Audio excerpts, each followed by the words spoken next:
गई थी, इतना लेट क्यों आई? कहीं नहीं, चेन लेने गई थी। ये देखो यही है। कैसा है ये चैन? सोने का है? तो सोने का नहीं है क्या? कितने का है? 10,000 का है।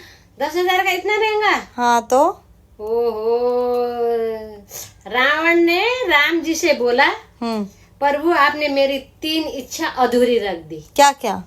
फिर राम जी बोले, बोलो क्या इच्छा अधूरी रख दिया? एक तो मैं नहीं मरता, सोने का सीढ़ी बनाता स्वर्ग जाने का। अच्छा, दूसरा?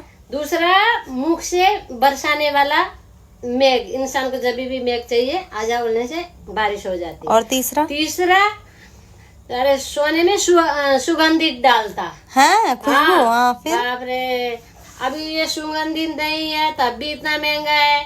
सुगंधित होता तो बाप रे क्या होता। ठीक ही हुआ इसमें सुगंधित नहीं हुआ। जाओ भाई, रावण भी गया, खुशबू भी गया।